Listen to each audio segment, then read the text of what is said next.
Проституция. Мы ею пользуемся каждый день. Тысячи людей снимают девушек по вызову. Миллионы каждый день смотрят порно. А в социальных сетях миллиарды фото девушек, что обнажили свое тело ради внимания и лайков. У проституции и сферы продажи своего тела огромная история, которая вышла на новый, несравнимый по масштабам уровень в нашу эпоху, перейдя из грязных борделей и темных переулков в интернет-пространство, где теперь для того, чтобы зарабатывать миллионы, достаточно сделать одно – продать свою честь. Если раньше этим занимались лишь единицы, сейчас этим занимается каждый. Но кто-нибудь задумывался, зачем они это делают? И вопрос здесь не в деньгах. Лишь по официальной статистике секс-работников насчитывается около 40 миллионов человек. Это больше населения многих крупных городов вместе взятых, а на одном лишь OnlyFans более 4 миллионов моделей.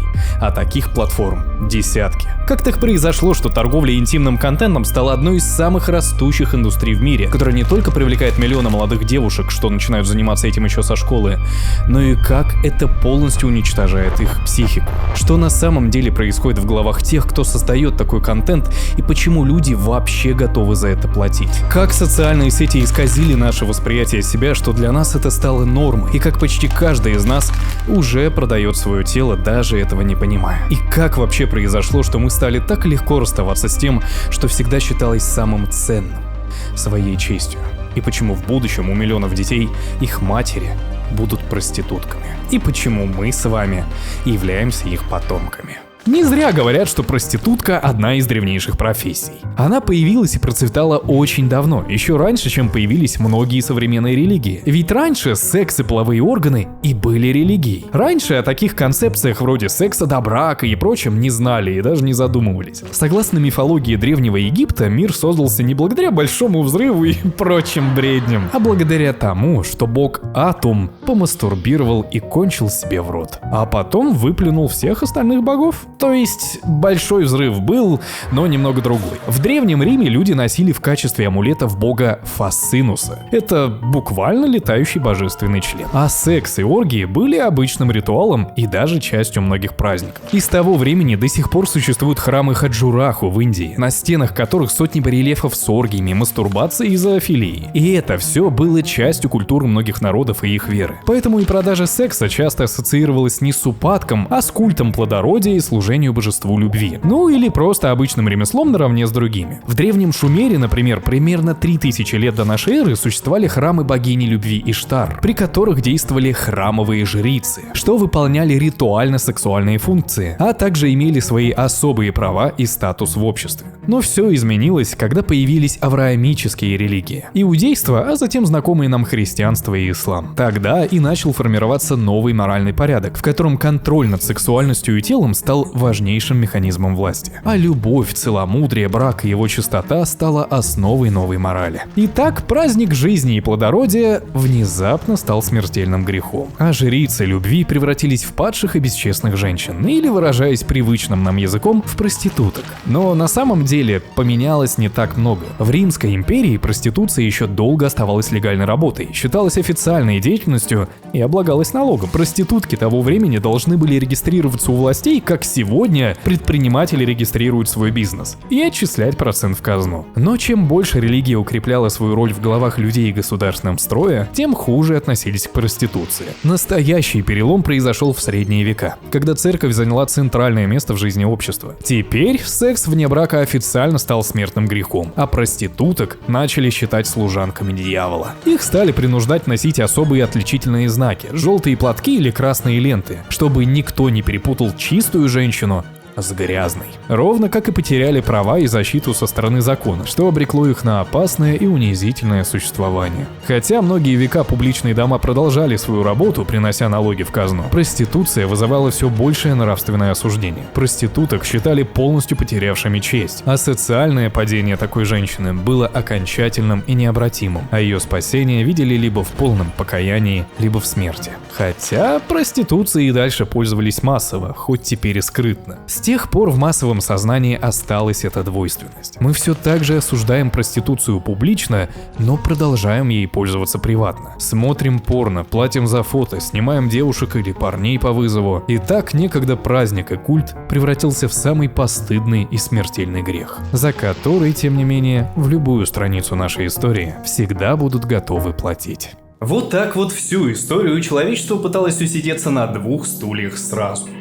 Но согласитесь, это неудобно. Лучше, когда оно одно и качественное. Я, как человек, который монтирует видео часами и буквально живет за компом, это понял на своей спине. Буквально. Большинство из нас и так проводит время в сидячем положении, из-за чего все кривые, все болит, шея выпирает, и качество жизни и здоровья кратно страдает. Поэтому об этом обязательно нужно побеспокоиться. Выбрать кресло лучше максимально эргономичное. Например, кресло йога от Meta. Как это сделал я. И это полностью изменило мою работу. У него адаптивная спинка с живым позвоночником, который двигается вместе с тобой в любом направлении. Работаешь, наклоняешься, зачем-то тянешься. Кресло следует за каждым движением. Поэтому в нем можно даже размяться, не вставая с него. Но главное, 3D-регулировка поясничной поддержки. Настроил под себя высоту, глубину и жесткость, и поясница всегда в правильном положении. И менять тут можно все. Положение 6D подлокотников, угла подголовника, жесткости, все под ваши предпочтения и тело. А также у него есть швейцарский сертификат EN 1335, поэтому в нем можно спокойно сидеть больше 10 часов без вреда для здоровья. И поэтому даже во время очень долгой работы моя осанка остается нормальной весь день, от чего выросла и продуктивность, и общее самочувствие. Meta 25 лет делает эргономичные кресла. Они сделаны из премиальных материалов, заявленный срок службы до 20 лет. А на meta.ru можно в конфигураторе собрать кресло под себя. А промокод Альберт даст скидку 5% на все кресла от Meta и 10% на линейку йога. И я рекомендую это кресло всем, кто много проводит времени за компьютером. И неважно, работаете вы из дома, в офисе или играете до утра. Инвестируйте в свое здоровье и комфорт. А ссылка на кресло Meta в описании. Формирование стигмы шла рука об руку с возрастанием контроля над женской сексуальностью. Чем больше ценилась женская честь, невинность до брака, верность одному мужу, тем сильнее порицались те, кто эту норму нарушал за деньги. И только в конце 20 века с развитием феминистских и либертарианских идей начался новый виток дискуссий о декриминализации и снятии стигмы. А активисты еще в 70-х ввели нейтральный термин «секс-ворк», чтобы заменить стигматизирующее слово «проституция». И казалось бы, правильный мотив о том, что женщина должна принадлежать себе, а не мужчине, и сама выбирать, что делать со своим телом и своей сексуальностью, почему-то привел не к свободе, равноправию и снижению проституции, а ее повторному рассвету до небывалых масштабов. Пандемия ковид сыграла здесь ключевую роль. Массовая безработица и экономический спад заставили многих искать альтернативные источники дохода. Именно в этот период платформа OnlyFans, которая изначально создавалась как платформа для поддержки артистов и блогеров, как многие знакомым Patreon и Boosty, показала рост выручки на 615% за год. А все потому, что в ней не было цензуры и ограничений. Ведь человек так устроен, что без ограничений он быстро доказывает. Грехи из священных книг — это просто его любимый список дел. И вот так когда-то древняя профессия нашла свой новый выход, только более удобный, безопасный и легкий в интернет-пространстве. А такую деятельность нередко называют творческой, ведь ты работаешь не как проститутка, что продает свое тело ради секса за деньги, а как модель. И вот уже последние несколько лет мы все чаще слышим историю успеха девушек, которые бросили старую бедную жизнь и зарабатывают сотни тысяч долларов. Даже некоторые известные личности выступают либо в поддержку таких девушек, либо сами ведут свои страницы на OnlyFans. То есть экономическая нестабильность и проблемы с работой все чаще мотивируют людей к самопродаже, считая, что это далеко от проституции, ведь это просто безобидное фото, не всегда даже голое. А если и голое, то что такого? Это же искусство. А работа, как мы видим в СМИ, прибыльная, поэтому OnlyFans становится золотым билетом в роскошную жизнь. Но давайте не будем обманываться красивыми цифрами. Ровно как и везде, где тебе обещают легкие деньги, деньги зарабатывать будут на тебе. По данным исследований, в среднем модель получает всего около $100 в месяц. Да, большинство девушек и парней, продающих свои интимные фото и видео, зарабатывают примерно столько же, сколько можно заработать, раздавая листовки на улице. В СМИ мы слышим истории лишь об 1% успешных аккаунтов, которые и приносят самой платформе основную долю доходов, через которых нередко отмывают в том числе нелегальные деньги, поэтому цифры могут быть такими большими. В то время как подавляющее большинство создателей, придя на платформу с надеждой обогатиться, зарабатывают всего пару долларов, а их фотографии нередко сливают, распространяют по интернету, а те попадают в руки близким, родителям или коллегам, из-за чего многие терпят шантаж, травлю и унижение. И вот так ты просто хотел позаработать, а теперь твоя честь и спокойная жизнь была продана всего за пару долларов. Но многие делают это и за бесплатно. В социальных сетях вроде Instagram это уже норма. В нашем обществе уже давно пропала стигма на эротические фотографии. И многие молодые девушки, и, впрочем, парни тоже, часто даже несовершеннолетние, считают, что это способ самовыражения, любви к себе и творчества. Ведь это, в конце концов, их страница. Что хотят, то и публикуют. Откровенная одежда — это норма и так далее. Многие девушки даже готовы пожертвовать хорошими отношениями, если парень будет считать такие публикации или, например, одежду неприемлемыми. Ведь если парень против, значит это абьюз, и вообще он не уверен в себе. Ну, так же психологи говорят в ТикТоке. А что, если на самом деле все наоборот? Разумеется, именно деньги являются одной из основных причин популярности OnlyFans и такого рода деятельности в целом. Но выбор именно этого пути часто связан с симбиозом психологических травм, который и лежит в основе желания продавать свое тело. И неважно, речь идет о сексе, фотографиях за деньги или о лайках в социальных сетях. Очень часто за таким поведением стоит тяжелое детство. Самый мощный триггер, который запускает в психике этот механизм, это сексуальное и физическое насилие в раннем возрасте. Согласно исследованиям, большинство женщин, вовлеченных в секс-индустрию, пережили сексуальное насилие до своего совершеннолетия. Но почему так происходит? Потому что после такой травмы мозгу ломается самое важное – восприятие себя и личных границ. В норме ребенок воспринимает свое тело как что-то личное, неприкосновенное и защищенное. Но когда кто-то сильно нарушает эти границы, психика ребенка, чтобы выжить и не сломаться окончательно, начинает воспринимать свое тело как что-то внешнее и чужое, чем можно распоряжаться как угодно, подавляя все внутренние запреты. Потому что тело уже однажды отняли, лишили его ценности и личного пространства.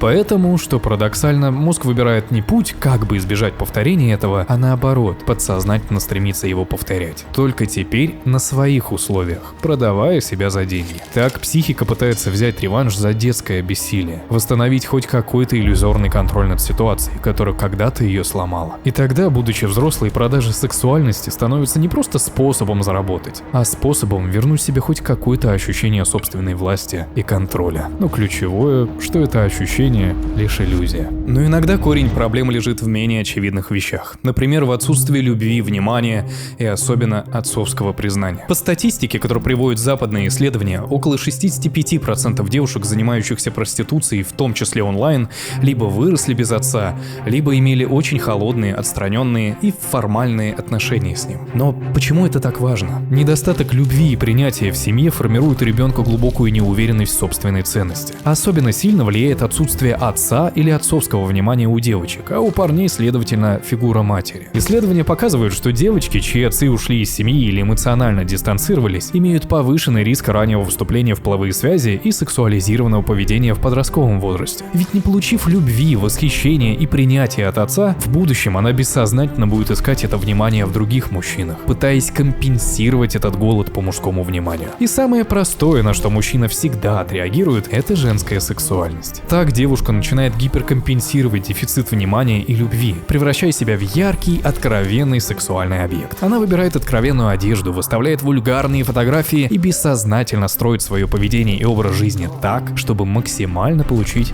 желаемую ей реакцию. Проще говоря, когда тебя не слышат, тебе приходится кричать. Так как с психикой. Если тебе не показали ценность просто так, ты начинаешь это гипертрофировать. Так терапевты отмечают, что эксбиционисты и стриптизерши нередко рассказывают о потребности быть увиденным значимыми людьми, которые уходят корнями в юность. Это, разумеется, обычно не осознается явно. Человеку может казаться, что он просто любит свое тело и гордится им. Отсюда часто слышна фраза «моё тело, моё дело». Но очевидно, что глубинный мотив все же получить подтверждение своей ценности от окружающих, что становится заменителем недостающего родительскому одобрению или иной важной фигуры в детстве вроде первого возлюбленного. А соцсети, благодаря просмотрам и лайкам, усиливают эту самообъективизацию и внушают нам вредную установку, что такое поведение нормально. Мужчины, разумеется, тоже подвержены этому, но несколько в иной форме. Например, как наш аналог женскому привлечению внимания, демонстрация мышц, статуса, статуса и денег в соцсетях. Ведь любое одобрение, которого обычно так много в соцсетях, приносит нам лишь краткосрочное чувство удовлетворения. И все это внимание дает нам иллюзию признания, важности, привлекательности, чего нам может не доставать в реальной жизни. Но через время этот эффект проходит, и требуется новая доза внешнего одобрения. И так снова и снова, как и при любой зависимости. Таким образом, соцсети создают замкнутый круг. Они поощряют сексуальную демонстративность высокими цифрами фидбэка, ведь на это проще клюют. Человек привыкает так самоутверждаться, но эмоциональный голод не утоляется парой сотен лайков, поэтому нам всегда мало. И это может возникать и становиться проблемой даже в крепких отношениях, когда, казалось бы, все хорошо, предостаточно любви и внимания, но, например, девушке почему-то очень хочется светить полуголой жопой в своем инстаграме. Парень, который искренне любит девушку, будет воспринимать ее откровенные публикации как неуважение к нему и их отношениям. А девушка, наоборот, будет уверена, что именно он не прав. Ты просто не уверен в себе, у тебя проблемы с самооценкой, ты токсичный и вообще абьюзер. Хотя на самом деле проблемы с самооценкой именно у тех, кому необходимо выпячивать свою сексуальность как через одежду, так и через откровенные публикации. Впрочем, это относится абсолютно ко всем полам и сферам жизни. По-настоящему богатый человек не будет кичиться роскошью, а счастливый человек не будет распространяться о своем счастье. Счастье любит тишину, так говорят не просто так. Да и в целом почти каждый, кто активно ведет социальные сети, в той или иной форме страдает комплексом неполноценности или нарциссическими расстройствами и травмами. Ведь в социальных сетях мы ради удовольствия от просмотров и лайков иногда неосознанно жертвуем своей свободой, приватностью и честью. Поэтому да, мы, блогеры, шутки и редфлаги.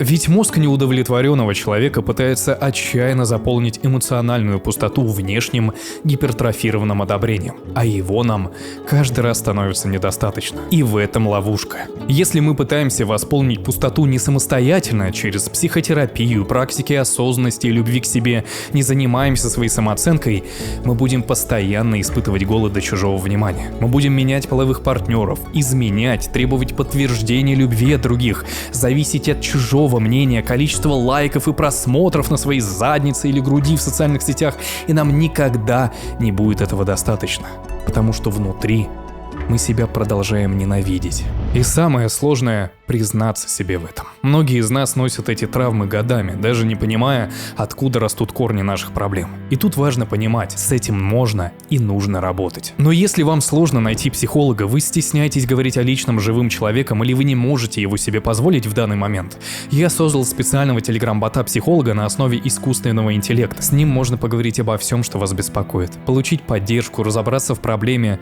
или просто поговорить. А его можно настроить на свое усмотрение. В каком тоне ему с вами общаться, как он должен отвечать вам, как ваш друг или как специалист. И он всегда будет помнить вашу историю диалога. И это полностью анонимно и полностью бесплатно. А ссылка на бота будет в описании. Потому что первый шаг к исцелению — это возможность выговориться. И надеюсь, мой бот в этом вам поможет. А слова о том, что это проявление любви или уважения к себе — это наглый самообман, который так распространяется в интернете среди таких же недолюбленных и травмированных детей. Только уже взрослых. Девушки и парни со здоровой самооценкой же наоборот осознают, что внимание и любовь со стороны своего единственного партнера в разы ценнее, чем даже миллион реакций на сторис и лайков на фото. Как и понимают, что любовь к себе проявляется любовью, а не продажей себя ради внимания. А цена этой продажи слишком высока. Секс-индустрия достигла беспрецедентных масштабов, оказав влияние на психическое здоровье миллионов людей, вовлеченных в нее. Во всем мире насчитываются десятки миллионов секс-работников, а одних только потребителей порно миллиарды. Платформы вроде OnlyFans и Pornhub сделали коммерческий секс доступным массовому потребителю. Теперь практически любой человек с камерой может продавать интимный контент. Но за внешним глянцем легких денег скрывается тяжелая нагрузка на психику. Последствия для психологического благополучия участников секс-индустрии подтверждены множеством исследований. Научные данные однозначно указывают на повышенный уровень депрессии, тревожности, посттравматического стрессового расстройства и других психических проблем среди тех, кто продает свое тело или изображение интимного характера. Причины этого очевидны. Постоянный стресс, необходимость скрывать деятельность от близких, чувство стыда и отвращения к себе и своей работе. А еще дереализация и утрата самоуважения – типичные последствия долгосрочной работы в этой сфере. Так как человек начинает воспринимать себя не как человека, а как живой товар, товар, постепенно отделяя свою истинную личность от роли, которую он играет для клиентов. А это приводит к глубоким нарушениям самооценки и даже суицидальным мыслям. В общем, подобный путь — это почти 100% разрушение и без того травмированной психики. Но к этому приводит не только продажа себя за деньги, но и за внимание в социальных сетях. Ведь даже фотографии в откровенной одежде или с акцентом на привлекательные части тела, если человек делает это регулярно, приводит к похожим изменениям в психике. И там человек торгует своей личностью. Только в первом случае за деньги, а во втором за виртуальные реакции. Человек привыкает получать внешнее одобрение исключительно через гипертрофированный образ, что постепенно замещает внутреннее ощущение собственной ценности. Самооценка становится полностью зависимой от чужих реакций. Сколько у нас лайков, что нам пишут в комментариях, не упали ли у нас просмотры. И лимита у этой потребности нет. Планка всегда становится выше. Но итог один: тяжелое эмоциональное истощение, потеря самооценки и невозможность по-настоящему чувствовать себя счастливым и свободным без внешнего стимула. Но такие проблемы ждут еще и тех, кто это потребляет, даже если ты просто смотришь порно. На первый взгляд кажется, что потребление эротического контента или вызов девушки по вызову — безобидное и даже удобное решение для снятия сексуального напряжения. Но реальность выглядит иначе. Исследования показывают, что постоянный просмотр порно влияет на мозг и психику намного глубже, чем принято думать. Зрители порно чаще сталкиваются с депрессией, тревожностью и низкой самооценкой, создавая иллюзию близости и сексуального удовлетворения. Но эта иллюзия быстро рассыпается, а внутренняя пустота лишь усиливается. Ведь для многих потребителей секс-индустрии, что парадоксально, покупной или виртуальный секс, вроде общения с моделями на OnlyFans, это способ почувствовать себя желанным. Они готовы платить не только за физическое удовлетворение, но и за иллюзию того, что кто-то их замечает. Однако есть и вторая группа мотивов у людей. Это реализация своих фантазий, стремление к власти и контролю. В интернете можно найти любое извращение, а девушке за деньги можно приказать все, что угодно. Этим и пользуются мужчины, ощущая удовлетворение от реализации своих фантазий, либо получая удовольствие от чувства власти, доминирования и безнаказанности. Но, как и всегда, если мы это ищем во внешней среде, нам этого всегда будет мало. Поэтому зритель порно, так и активный гость борделей схожи между собой тем, что они одинаково искажают свои личные представления о сексуальности, усугубляют свои триггеры и, несмотря на временное удовлетворение, продолжают оставаться несчастными. И чем дольше этот повторяющийся круг из временного удовольствия существует, тем сложнее человеку построить здоровые отношения уже не только с другим человеком, но и с самим собой, усугубляя чувство внутреннего опустошения, неудовлетворенности и одиночества. Так и живем. Одинокие и несчастные торгуют друг другом и почему-то оказываются еще более несчастными. Как неожиданно. Но изучая материалы и исследования для этого видео, я все чаще слышала мысль, что такие люди — это жертвы и им нужна помощь. Но считаю ли я их жертвами? Нет. Существует понятие как трафикинг, торговля людьми, иными словами. По статистике за 2020 год в секс-рабстве по всему миру находится более 6 миллионов человек, где 78% женщины и девушки, из которых 27% дети. И прибыль колоссальная, более 100 миллиардов долларов в год. И эта статистика лишь приблизительная. Вот такие люди являются жертвами, и им нужна помощь. А если человек, даже столкнувшийся с трудностями своими руками и извилинами, осознанно выбирает для себя путь не решения проблем, а превращения себя в товар, начиная торговать собой тем или иным образом, это жертва. Но в данном случае естественного отбора. Их нужно не спасать или жалеть, а лечить у психологов. Общество может ошибаться и формировать ложные стигмы, но идти в деятельность, которая порицается всю современную историю, и удивляться последствиям, это не просто глупо, это унизительно.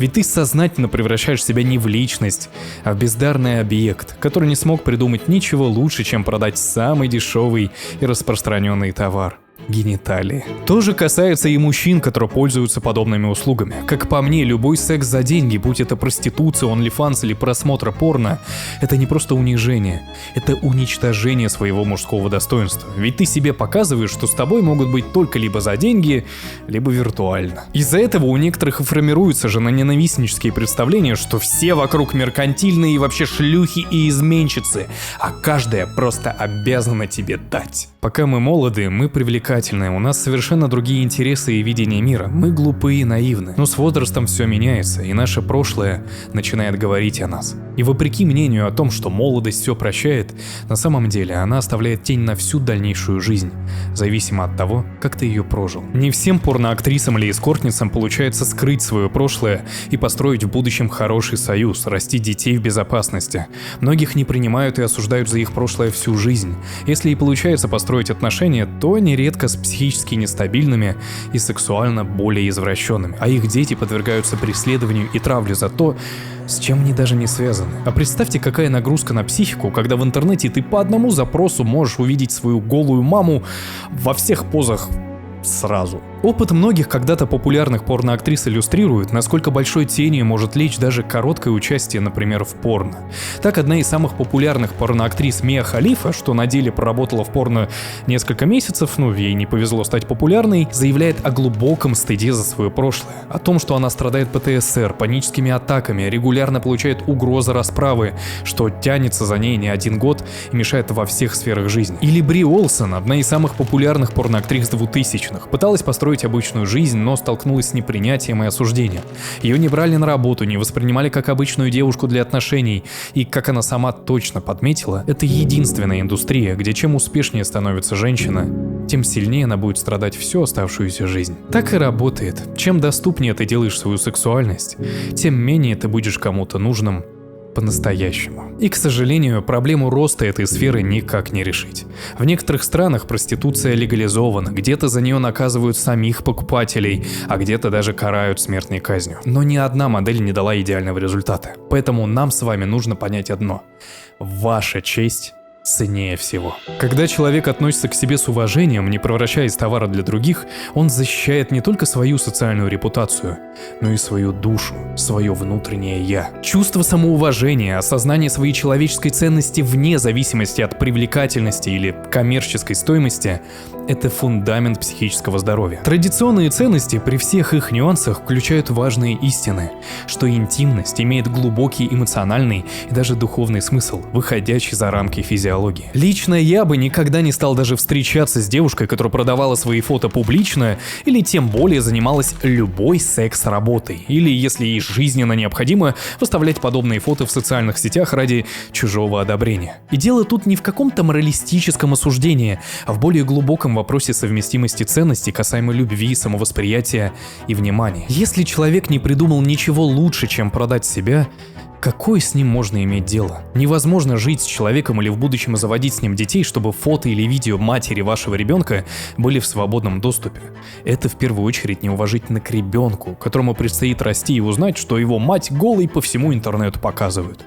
И не подумайте, это относится и к парням тоже. Когда ваши ценности не пересекаются в таком фундаментальном вопросе, как отношение к своему телу и своей сексуальности, а человеку виртуальное внимание в виде лайков ценнее вашего реального, долгосрочные отношения становятся невозможными. Рост этой индустрии и укоренение нормальности сексуальной объективизации поддерживает опасную иллюзию, что эта сфера может принести легкие деньги, закрыть внутренние потребности, принести внимание без последствий. Но реальность такова, что для большинства это путь к разочарованию, психологическим травмам, нищенским заработкам и в конечном итоге к разрушенной личной жизни. Потому что в тот момент, когда ты выставляешь на продажу то, что раньше считалось священным, ты не теряешь просто честь, ты теряешь часть себя, и вернуть ее обратно почти невозможно. И как раз таки лишь те самые единицы, которые действительно зарабатывают миллионы, создают искаженную картину реальности, порождая ложные надежды и размытые стандарты у миллионов пользователей, что также влияет на детей и подростков. Поколения, выросшие в эпоху Инстаграм и ТикТок, воспринимают гиперсексуализацию как норму.